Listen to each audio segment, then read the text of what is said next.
The great entrepreneur, J. Paul Getty, had a three-step formula for success.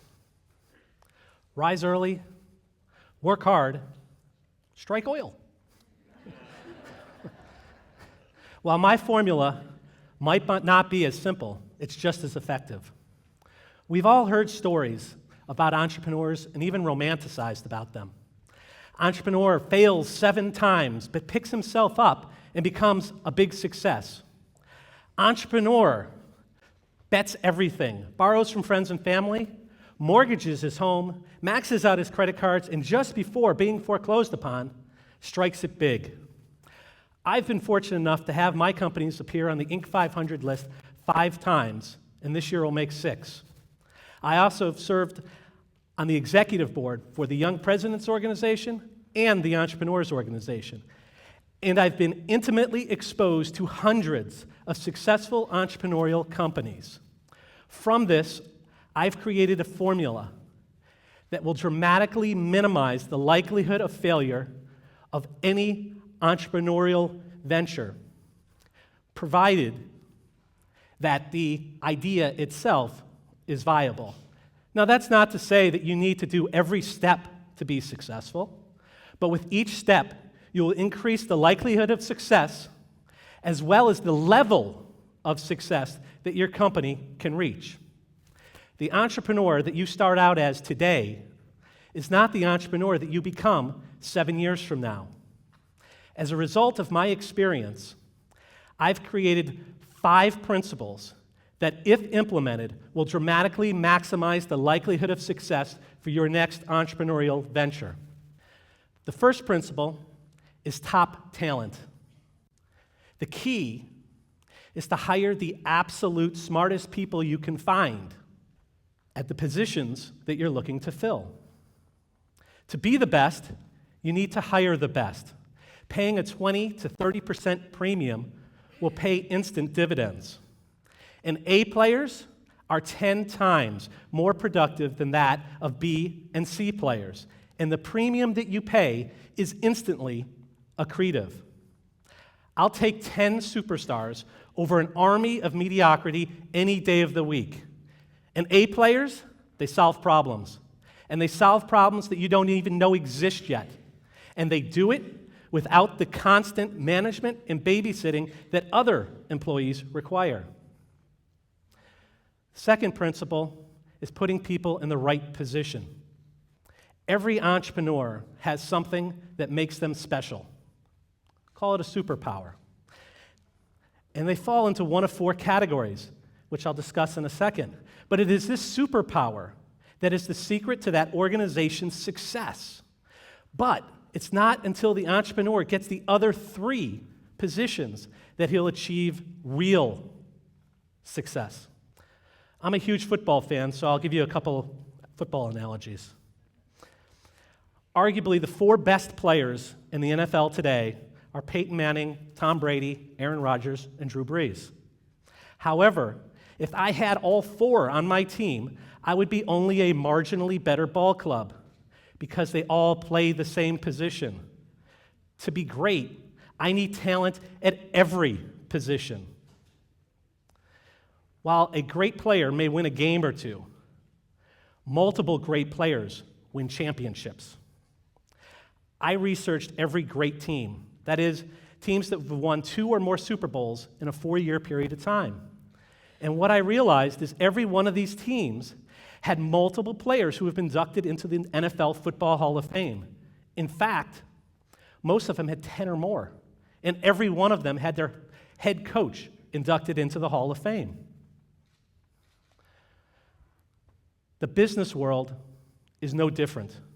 Instead of quarterbacks, receivers, linebackers, and coaches, we have visionaries, sales, operations, and process and systems people. 2 of these positions are offensive and generate revenue, and the other 2 are defensive and help to reduce expenses and stabilize the organization. But you need all 4 key positions. And more importantly, you need to limit their activities to this role because this is their highest and best use. It's not to say they can't do an okay job at another role, but there is an opportunity cost to their time. It's like an assembly line. You do what you do best, the guy next to you does what he does best, and when you do this, it's a classic example of 1 + 1 = 3. The whole key here is to accelerate transactions. The third principle is experience. The entrepreneur who failed the first 7 times before striking it big did not necessarily come up with a better idea on that 8th venture. What he did is he leveraged the experience from the failures of the first 7 to make that 8th venture a success. Malcolm Gladwell, in his book Outliers, states that it takes 10,000 hours of practice to become an expert. Great athletes understand this. They practice more. They want to get to the point where it's simply muscle memory. And business is no different. We don't want to have to think. Simply react. My daughter is a great skier, yet we live in Florida and we go skiing once a year. Could she be an Olympic skier? Possibly. But without the constant practice and experience, she doesn't have a shot to compete at that level. But what do you do if you don't have that experience? Can you accelerate it?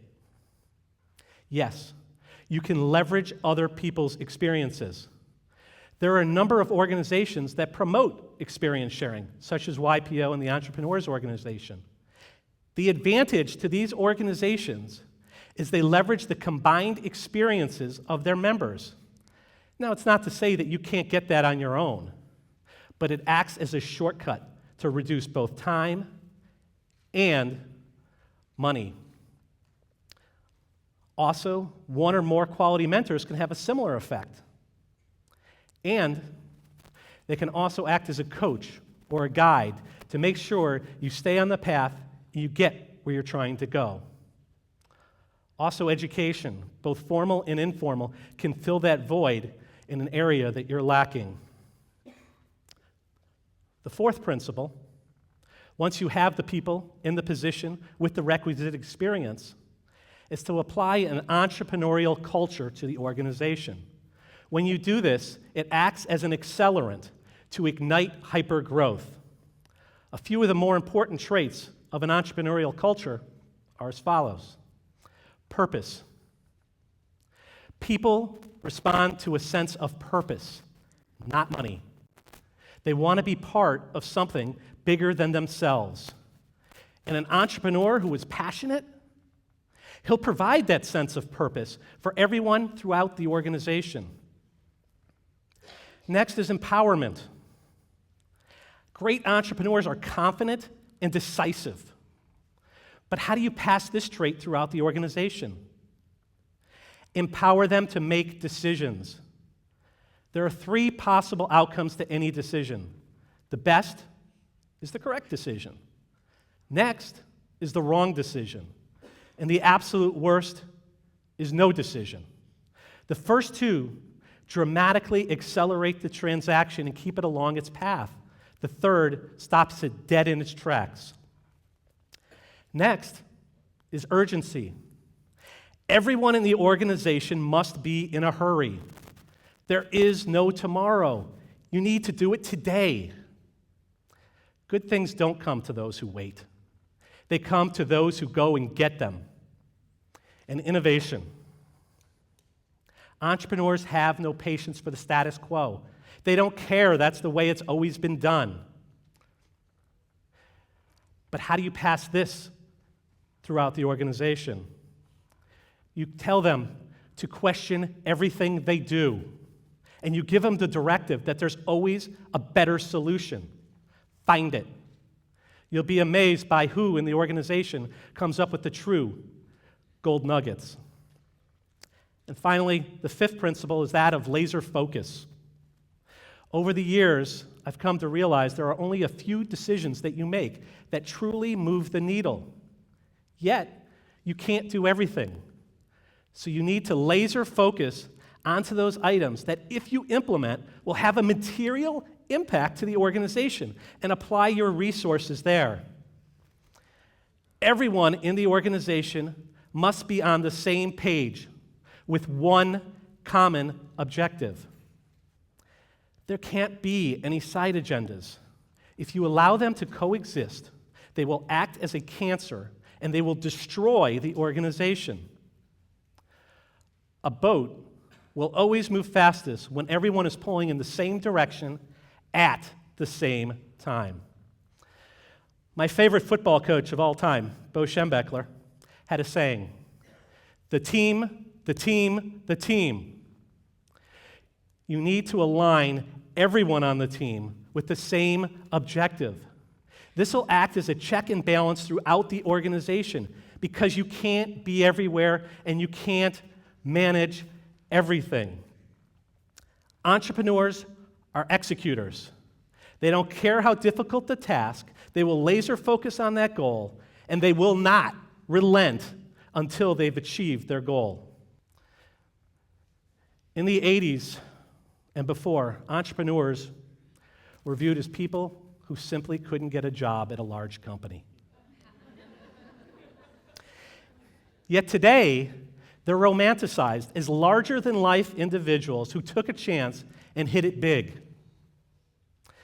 Over the years, society has missed out on great innovation and businesses because the people who could have created them lacked the entrepreneurial DNA, or they were afraid of taking a chance because they perceived the risk to be too great. However, entrepreneurs do not need to fail at a high rate, and they do not need to take unnecessary risk to be successful. By applying the 5 principles I've discussed today, any entrepreneur can evolve from a long shot to a sure thing. And the better someone applies these principles, the larger their company will grow. It's a simple formula, but when applied, it works.